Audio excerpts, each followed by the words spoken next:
Hello and welcome to another build video for the Elder Scrolls Online. Today we're going to be looking again at the Nightblade. This is going to be a tanking build. It's more of a final progression on the two earlier simpler builds, where we're going to be looking to go more all in on the active playstyle for the Nightblade skill set, and looking to leverage as much value out of all the actions we're taking during playing, be that from attacking our targets, to getting attacked by our targets, or even something as simple as drinking a potion. We are on the PTS still, so there may still be elements of this build that are subject to change.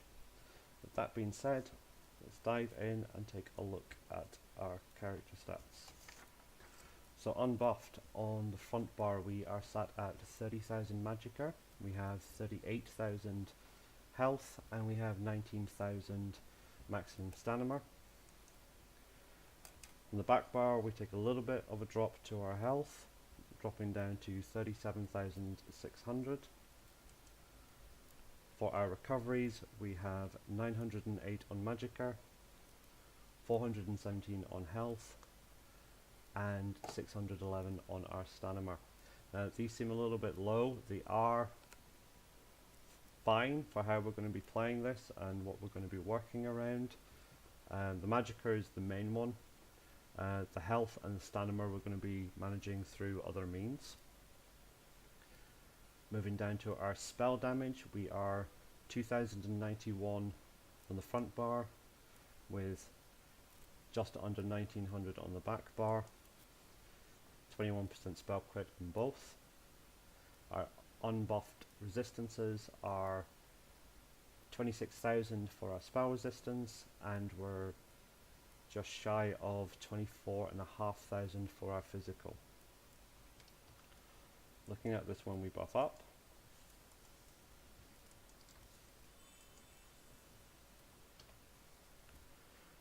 so our spell resistance goes up to 32,700 with 31k on the front bar. On the back bar we have just under 31k spell and just over 29k physical resistance.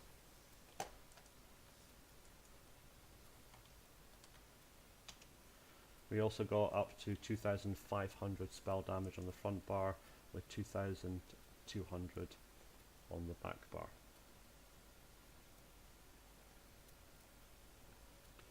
So for this build we are going to be running the mage. I will go a little bit more into detail as to why we have the mage, other than just the maximum magicka, and why I've not done this the other way around by going for the Lord.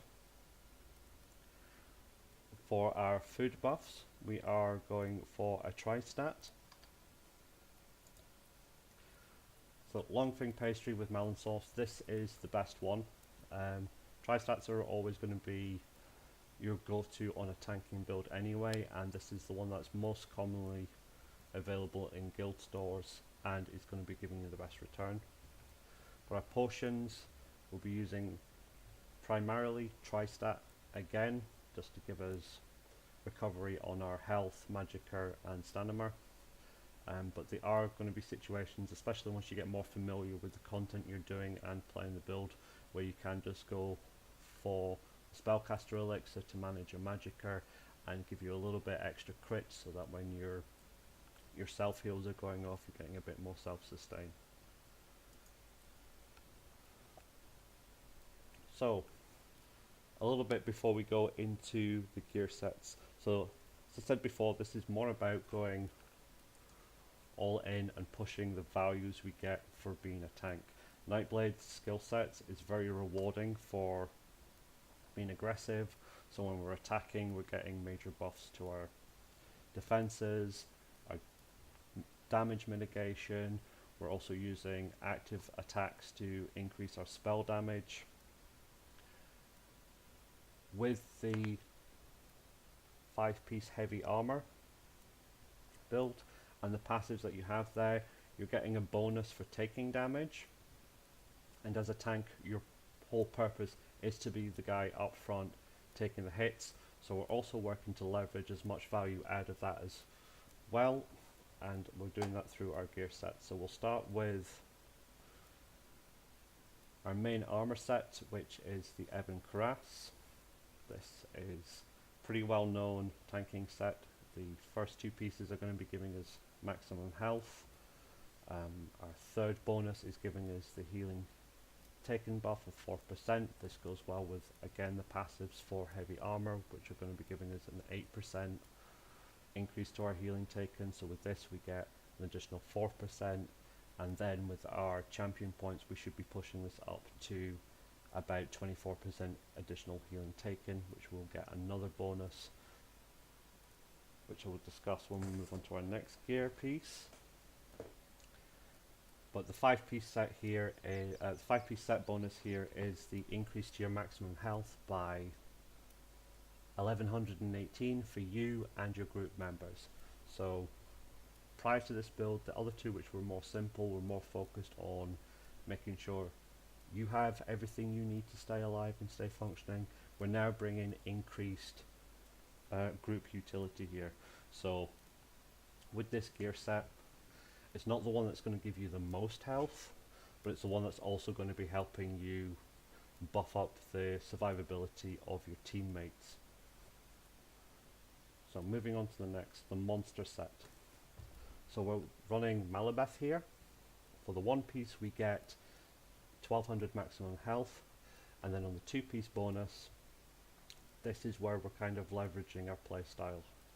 When you take damage, you have a 6% chance to create a beam that steals 7000 health over 4 seconds from the attacker. While the beam holds, you gain major vitality. This is going to give you a further increase to your healing received of 30%. The beam breaks if the enemy moves further than 8 meters away. The effect can occur once every 6 seconds. So, you're the tank, you're the guy who's going to be up front, you want as much attention on you, which means you're going to be taking hits. When we're taking hits, we want something to give, we want a benefit to that. So this is going to help us do that. When we're taking benefits, we're taking hits, the benefit is here we're going to be able to proc a self-heal onto ourselves. Now 6% seems a little bit low, but the way this essentially works is the more people that are attacking you, the higher the likelihood that this is going to proc. Now when you're pulling big groups, it's very tempting just to get everybody in, pull them in, do your damage, put your shield up, occasionally throw out a taunt, occasionally put down a defensive skill, occasionally throw a heal down. This is actually going to allow you to be more aggressive, not hiding behind your shield, throwing down your heavy attacks, throwing down your AoEs, and then only using your block when necessary, because the more people that you have chipping away at your health, the more likely you are to get that health return from your monster set. And building on to that, we have our third set, which is the Desert Rose. So the Desert Rose is giving us spell resistance, maximum health, maximum magicka, which is all building into our tank, giving us additional health so we survive longer, giving us additional resistance so we take less damage, and the extra magicka so we have more sustain on our abilities and our skills. And to boost that sustain, we have our 5-piece bonus, which is when you take damage, you have a 15% chance to restore 2400 magicka. This effect can occur once every 4 seconds. So again, this is going to be activating. The more frequently you're taking damage, the higher the chances that this is going to be proccing over and over and over again, giving you more magicka so you can be more active and more aggressive with your abilities, using those defense skills on your bar and then attacking with your AoEs and your spammable.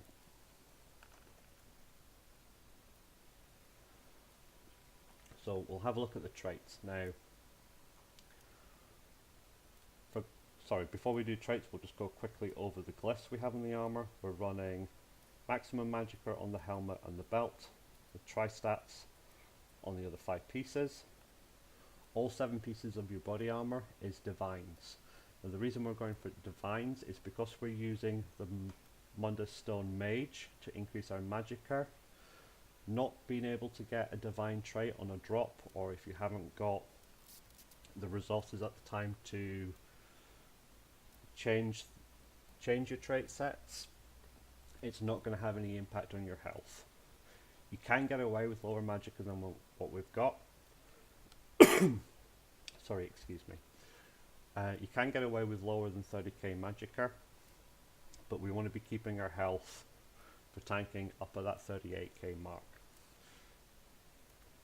So by having divines on all of these pieces and using a Mundus that increases our magicka, if you're dropping different traits like infused or reinforced, sturdy or well fitted, it's going to give us additional benefits, but it's not going to be hitting the primary stat that we want to be keeping up as high as possible.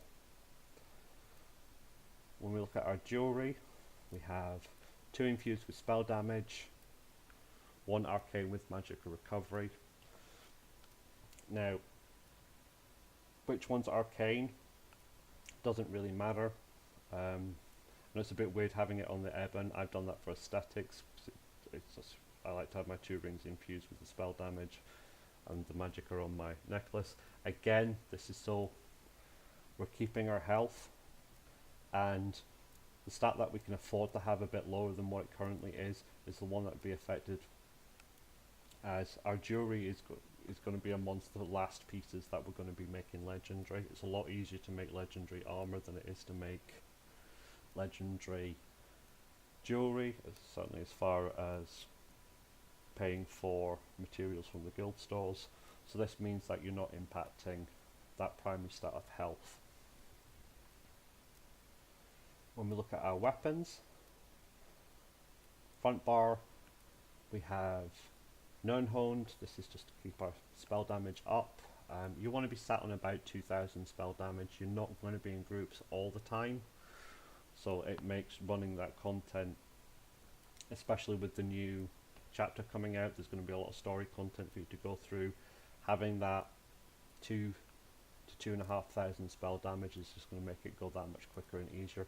It also means your skills feel more impactful, and you're bringing more damage to the group. The more damage, the better, as it means the boss will die sooner. For our glyph, weakening enchantment, this is again playing more into our group dynamics. You could take a spell damage buff, or you could take the lightning enchantment to try and proc the vulnerability. This is the one that's going to be proc every time it activates. You're always going to get the weapon damage reduction on your targets, which means you and your group are going to be taking less damage. The lightning one's nice, but it doesn't active. It's not 100% chance to get the minor vulnerability.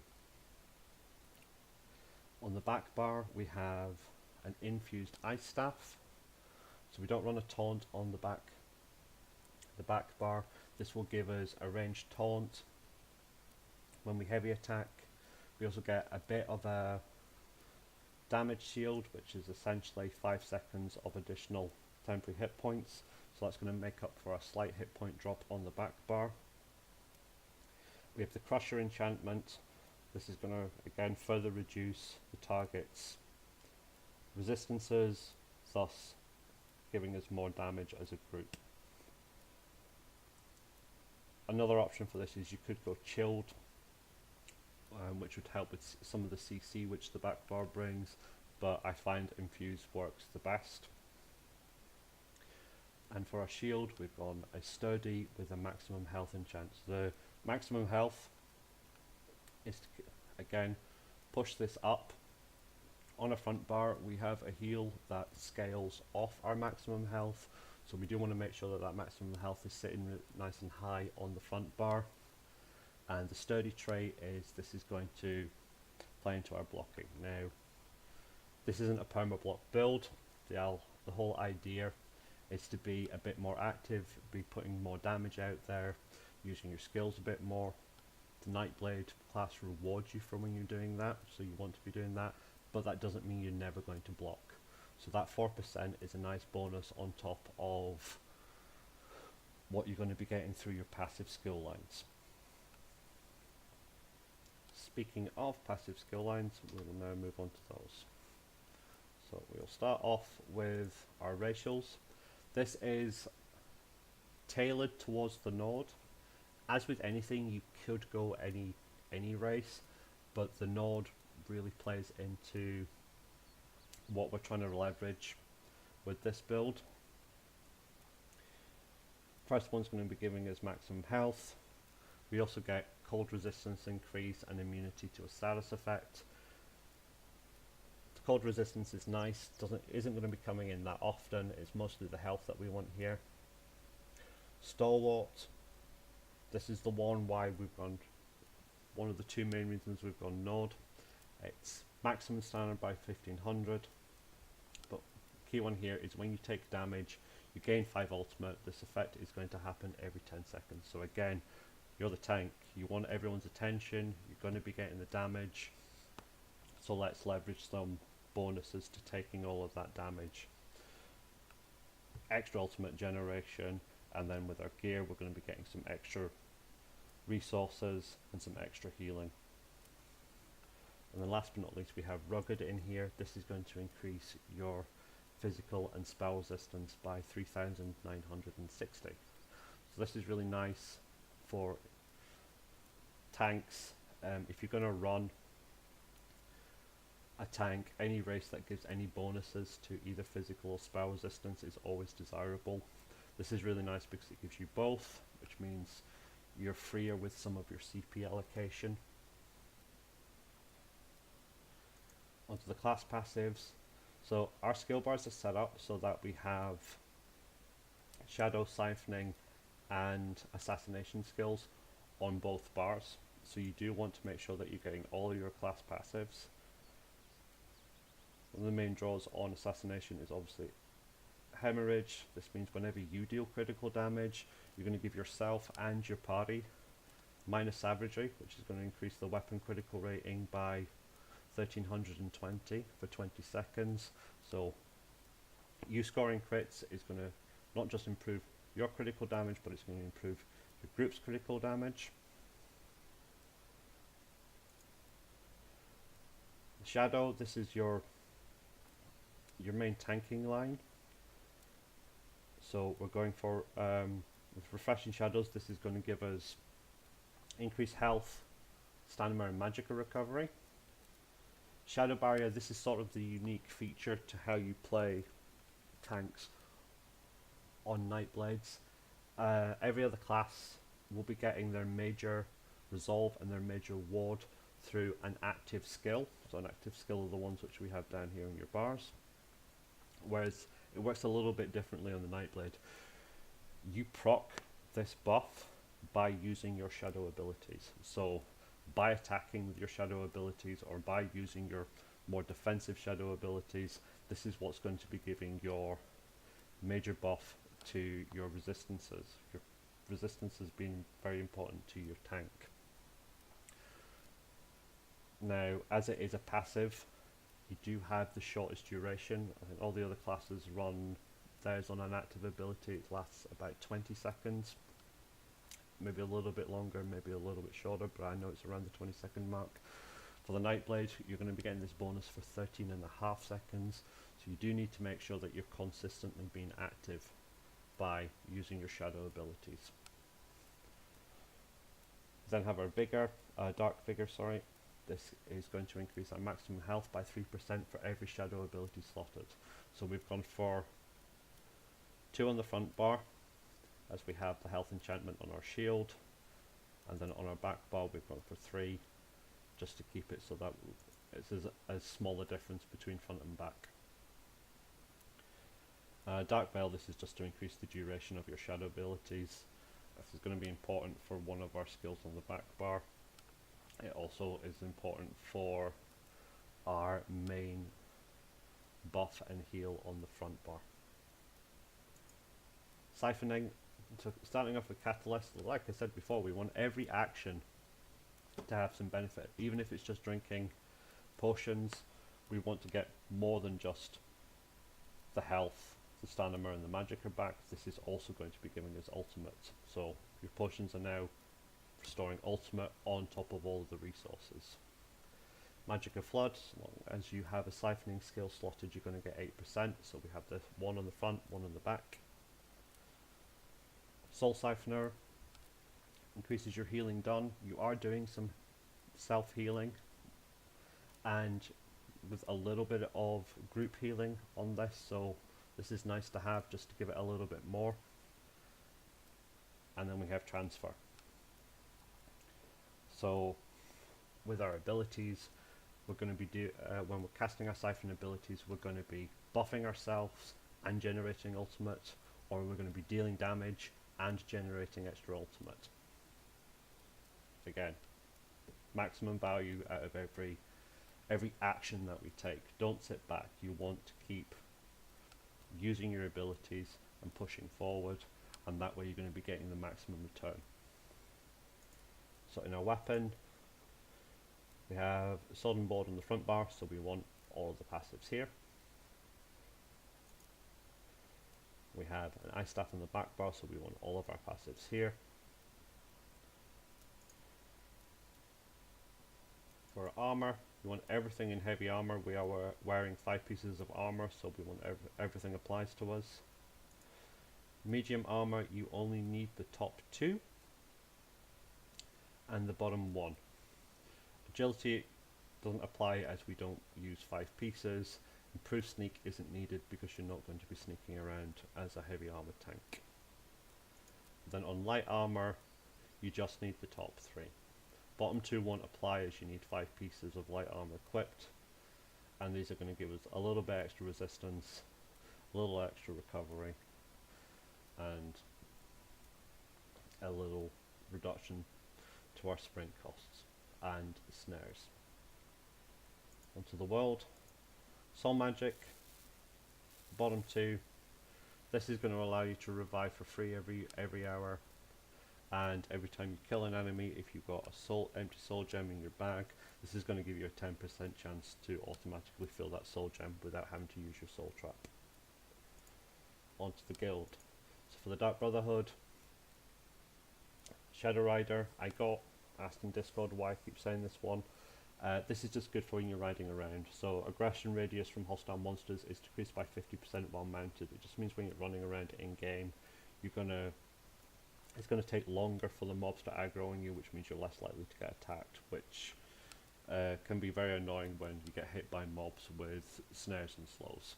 It's not necessary, it's just nice to have. Fighters Guild, we're not using any Fighters Guild skills, so we only need Banish the Wicked, which is going to give us the ultimate and intimidating presence. Mage's Guild. I played around with Mage Guild skills. There isn't really any need for them, so the only one you'll take is Persuasive Will. You don't use any Sigic Order. These guilds don't apply. And so Undaunted, you want these 2.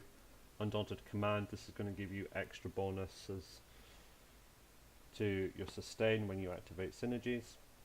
And Undaunted Metal is going to increase our health, stamina and magicka by 2% per type of heavy armor. So this is one of the big reasons why people run a 5-1-1 at endgame, being 5 pieces of your main armor type, 1 piece of each of the other 2 armor types. This is to get the maximum bonuses to your overall stats. The Alliance War, while we are using an assault ability, we don't need any of this. This only applies to Cyrodiil. In the support, there is an option to use Replenishing Barrier. If you are taking it, it's good to have the Magicka Aid. That works outside of Cyrodiil and it's going to give you more Magicka recovery. Crafting, medicinal use, better duration on your potion effects, and then it's nice but not necessary to have Gourmand and Connoisseur, which is going to give you 20 more minutes to your food and drink buffs. So onto our active skills. So on the front bar, we are running Pierce Armor. So this is the one stamina ability you're going to be using. So outside of blocking and dodge rolling, this is going to be your only stamina dump. This is why running the 19k is fine, because we'll be getting a lot of stamina back from our heavy attacks through wearing heavy armor and the heavy armor passives and our allocation of champion points in the champion point tree. So it's pretty easy to sustain your taunt, your debuff and blocking with the lower 19,000 stamina. The next skill is Concealed Weapon, so this is your spammable. This is going to deal a decent amount of damage, and it's going to proc our shadow ability, so this is going to help us keep our major resistance buff up and active, is by throwing this in after heavy attacks or light attacks. It just means as long as we keep using our shadow abilities and we keep being active and aggressive, we're going to be keeping those major buffs up to keep our resistances as high as we can.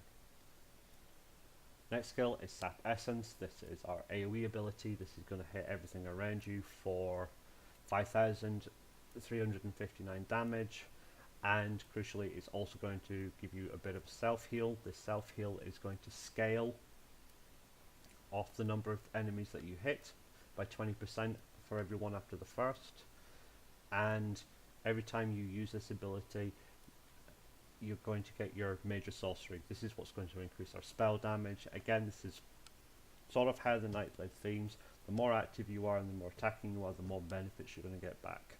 So this is one of them. You're going to get an increase to your weapon damage by attacking your targets. Next ability, Merciless Resolve. So focus your senses for 20 seconds, reducing your damage taken by 3% with every light or heavy attack up to 5 times. So a light attack will give you 1 stack of, we'll call it Resolve, which will give you 3%, and a heavy attack will give you 2 stacks, which means we've got heavy attacking twice will put you up to 12% reduction, and then you just need to land another attack. So the heavy attack, with the amount of heavy attacking that we're doing, we're going to be quickly building this up. Once you have those 5 stacks, you can choose to sacrifice your resolve to proc your Assassin's Will, which is a spectral arrow that will deal 4,600 magic damage and return 50% of that damage dealt back to you as a heal, so long as you're within 7 meters, which you should be. So there's a lot being said about this skill. I'm not going to get into the discussion too much. As far as we're concerned with this tank build, this is a really nice change. With practice and use, intelligent use rather, this can be a very, very rewarding skill. It's very simple to keep the damage stacks up, and then as you learn mechanics and you're learning how and when to use that heal, it's very nice to get that much back. I'm not going to say it's the biggest burst heal in the world, but with the way we're playing, we shouldn't be relying on a no crap button. As you're a tank, you're not the best person to be giving those massive heals anyway, but it is nice to get a good chunk of health back for dealing some damage when you're using it intelligently and you've learned how to kind of time the mechanics so that you can get that health back and then rebuild up your stacks of resolve, so you've got the maximum damage mitigation for when the boss is going to start landing those heavy attacks again.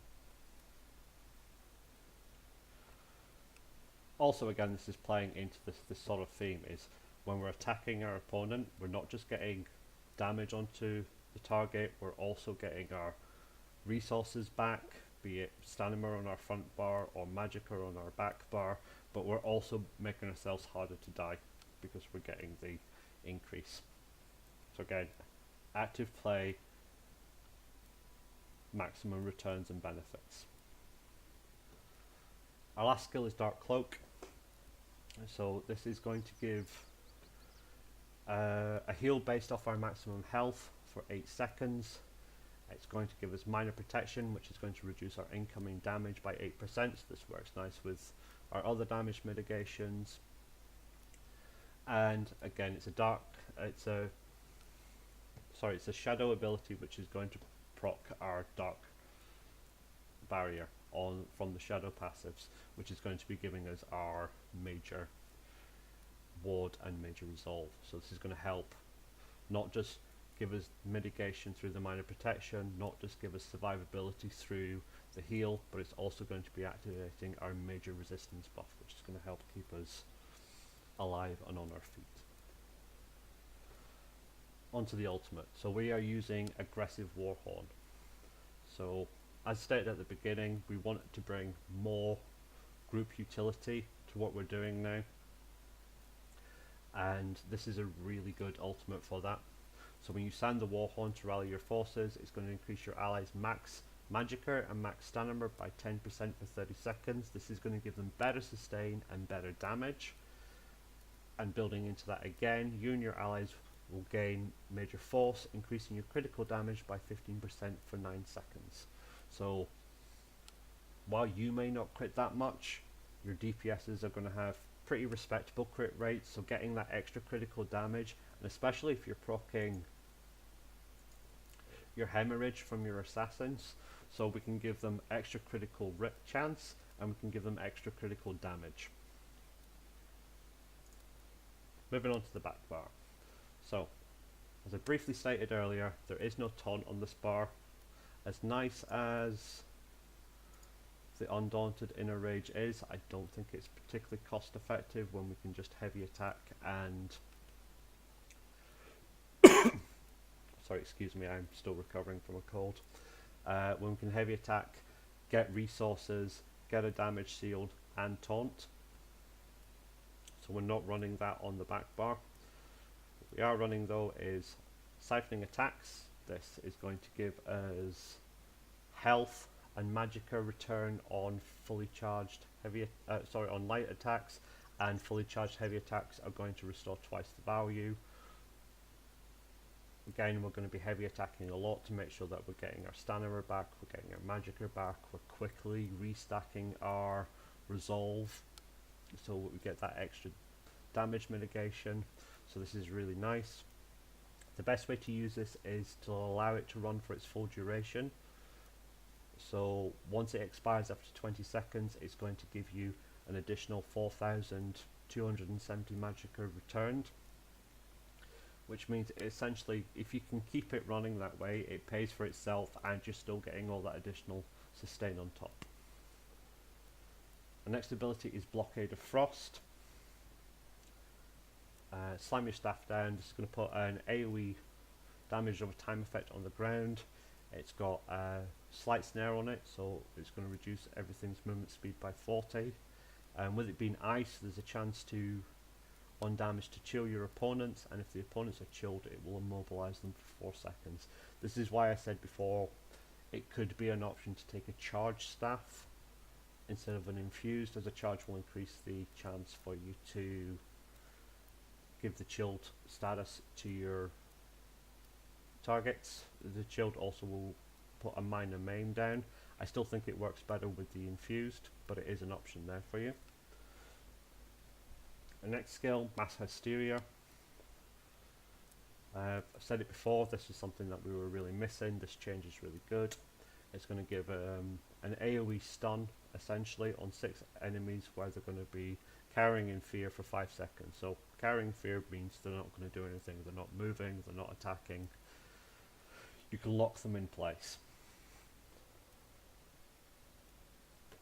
The next ability is Mirage. This is our assassin skill on this bar. This is a buff giving us major evasion, major resolve and minor ward. So we're going to get reduced AoE damage by 25% with an increase to physical and spell resistance by 1320. This lasts 26 seconds. So this is nice. The other morph is useful more for PvP. It has applications in PvE, but I find Mirage generally is just going to give you the better results. And on to the last active ability on this bar, which is Twisting Path. So this is going to be another ground damage over time effect. We're using this also because it's giving us major expedition, which means we're not having to sprint very much because we've got the movement buff for 4 seconds after leaving this path and permanently so long as you're on the path. What's nice about this is it's a 12-second ability, so this is really easy. If you're only going to cast one shadow skill for whatever reason, this is a really good one for timing your shadow barrier, as your shadow barrier gives you the major resistance buff for 13.5 seconds. This lasts 12 seconds, so as soon as you see this drop, you know you can recast this, and that's going to give you the buff back. And you can take the other morph. That's going to give you healing rather than damage, so for yourself and any of your allies who are on the path, they'll be getting a heal. It's really down to preference. I prefer to run the twisting path. I think we have enough self-sustain as it is, but there will be instances where you feel you need a little bit more, so feel free to take the other morph in those instances. And our ultimate on the back bar. So this is our third shadow skill to give us that health bonus, but this is also our defensive ultimate. So what this is going to do is this is going to conjure a ring of shadow, reducing the movement speed of enemies within inside it by 70%, so this is a major snare, but it's also going to be granting major protection to you and your allies. The benefit to this particular morph over the other morph is you don't need to remain inside to benefit from that major protection. So this is a little bit easier to use, as you can put this down and still move out of it, and you're not going to lose that major protection. Whereas the other morph will add a damage over time effect, but you need to stay inside it, and your allies would need to stay inside it if you want to benefit from that major protection. But the idea here is we have two ults, one where we can get aggressive, one where we can play a bit more defensive. A couple of mentions for some alternate skills to put in. So this is going to cover you for the vast majority of the content, but you can make a few changes to this back bar. First one being debilitate. Now this is less of a requirement as for group play, as there's a good chance that your healer is going to be bringing Magic of Steel in their kit, but if not, or if you're by yourself, you can slot this into replace Blockade of Frost, so you're not affecting your one assassin ability, a siphoning ability, and then your 3 shadow abilities.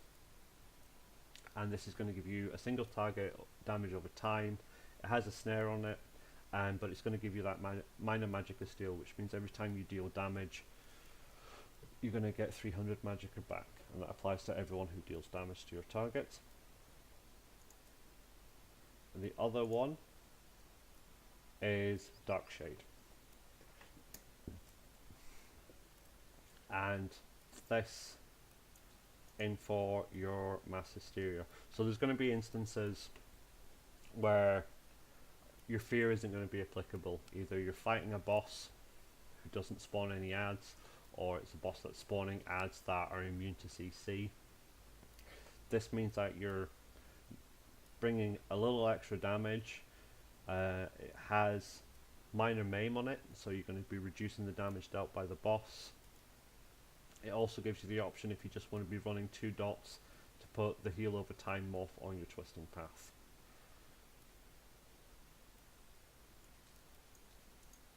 As for ultimates, we want to leave Bolstering Darkness on the back. This is a really good defensive ultimate.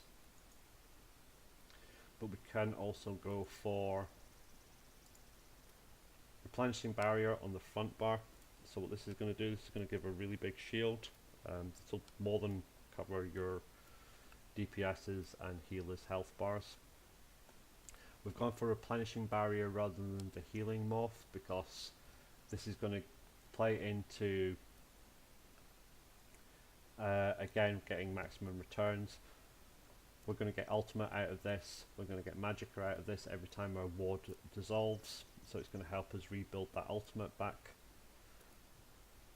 And if you are taking this, like I said before, get the Magicka aid. If you've not got your assault up, if you've not done much Alliance War, so you've not got this to level 10, I think it's level 10 is when you get these abilities. You may have to double check that. But if you've not been doing this yet and you haven't got access to these, they are alternates. The first and easiest is just to double bar your Bolstering Darkness.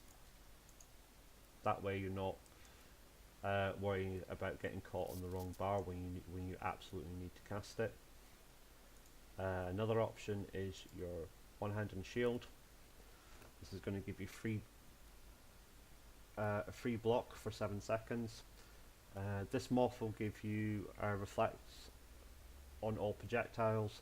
The other morph is going to give you free use of your pierce armor. It'll also give you free use of another situational skill, so that's reverberating bash. There are some bosses in here that have a fairly steep healing step, where they'll be recovering a lot of health back if you don't intervene. Reverberating bash is a really easy way just to do that. Would put it in for your siphoning. It does mean you lose a little bit of magic on the front bar, but it's not major.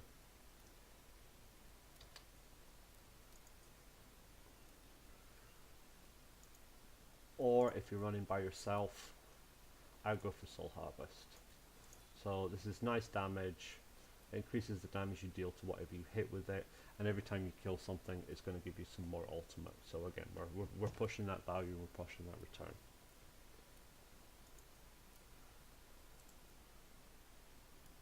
On to our champion points. So pretty standard here. 56 points for the 20% reduction against direct damage. We're a node, so we need nothing in here. Onto the lady, we're looking for 12% bonus across the board, so that's 56 into hardy for the physical, poison and disease, 56 into elemental defender for the flame, frost, shock and magic, and then 28 into thick skinned for the 12% bonus to reducing the damage that you take over time. Onto the last tree. This is a little bit different than setups before, and this is obviously down to the fact that we are a node, so we don't need to stack as much points into our heavy armor, which means we can push up to a 12% bonus to our healing received. So this is how we're getting 24% as standard. So you get 12% increased healing here, you get 8% from your heavy armor passives, and you get 4% from your ebony armor, so that's 24. And then obviously once you proc Malabeth, you're going to get the major buff, which is going to give you another 30%. Onto the tower. So we have 12% into the cost reduction for break 3, 5% for bashing. Sprinter, we're using twisting path, so we're trying to avoid sprinting as we're already going to have that 30%. It does let you move around and repossession quite a lot, and you shouldn't be needing to sprint too much during the boss fight anyhow. The lover, 75, 75. So we want to push up. It's nice to get our magic recovery over 1,000 once we're buffed. That way, every time you're heavy attacking, if you're on your front bar, you're going to be getting that stamina return, and it's going to tick for 1,000 magicka. And then when you're on your back bar, you've got the 2-second channel for your heavy attack, which is going to give you the magicka back, and you're going to get the tick back from this. When you start throwing siphoning strikes on top of that, along with procs from your Desert Rose, your magicka should be fine.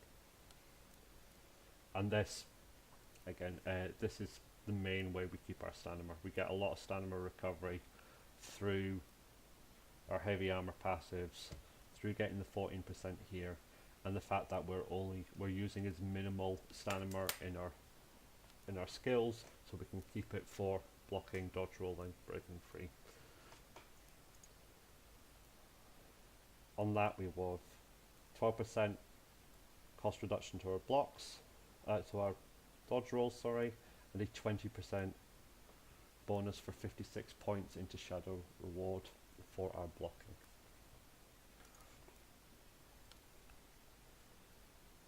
So into the apprentice, we have 43 points into blast, healing done, so we are doing healing. Sap has heals, and our dark cloak is obviously healing, so it's nice just to push that up by 10%. Only gone 11 into Elfborn. We're not really built to crit a lot or around our crits. They're not crucial to how we're playing. It's more about actively dealing damage, actively landing attacks, getting the resources back to run our healing over time on our dark cloak, and little bits of burst heals through our siphoning, so we don't siphoning and our grim focus. So bar critting is nice, it's not essential, so we've gone a little bit lighter in Elfborn. Spell erosion. If I had one more point, this is where it would go, just to get the even 5,000, but 76 points for the 4,975. Elemental Expert we've pushed up to 12%. Most of our damage is going to come through our skills, and our skills are mostly magic, so we want to get a good investment here to benefit from them. Master at Arms 20% for your 56 points spent. I've said before, if you're running Sword and Board and you're running an Ice Staff with damage over times, you're best putting your points into your damage over times, as they should be running constantly, and leaving these two blank, as you can't invest enough points into both for it to really benefit, and if you only invest into one, you're not getting that benefit while you're on the other weapon.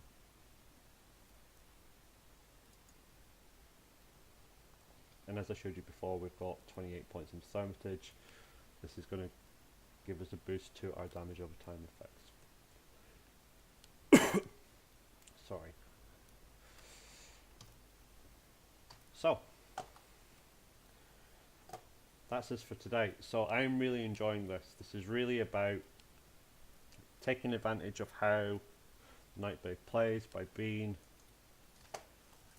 aggressive to get your bonuses to your damage, your bonuses to your defense, stacking the resolves to get that extra damage mitigation, and when you need it, bursts of health. But we're also playing on being a tank, so that we're getting all of these nice benefits for people actually hitting us in exchange for getting in their faces. So it's a really fun build. I hope you've enjoyed the video and I've given you something to maybe think about trying. Feel free to comment below and have a nice day.